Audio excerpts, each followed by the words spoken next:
I'll always be there for CSK, whether it's in the playing form or sitting somewhere out. দর্শক breaking news, চরম লজ্জায় match হারল Chennai. আর তাই তো match হেরে সংবাদ মাধ্যমে এসে মুস্তাফিজুর রহমানকে নিয়ে বোমা ফাটিয়ে যা বলল MS ধোনি। দর্শক, খবরে বিস্তারিত জানতে ভিডিওটি না টেনেই শুরু থেকে শেষ পর্যন্ত দেখুন। ইন্ডিয়া প্রিমিয়ার লিগের দিনের দ্বিতীয় খেলায় আগে প্রথমে টসে জিতে ব্যাটিং করার সিদ্ধান্ত নেয় পাঞ্জাব কিংস। এরপর পাঞ্জাব শুরুতে টপ অর্ডারে উইকেট হারালেও পিয়াংশে ঝড়ে এবং বাকি ব্যাটারদের ঝড়ে বিশাল 219 রানের টার্গেট ছুড়ে দেয় চেন্নাইকে।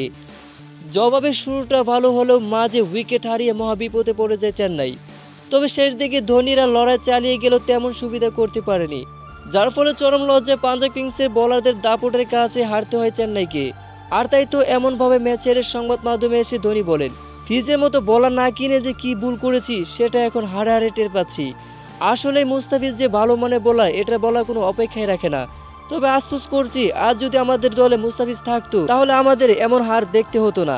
সত্যি অনেক বড় ভুল করেছি ফিজের মতো ভালো মানের বোলার দলে না কিনেই।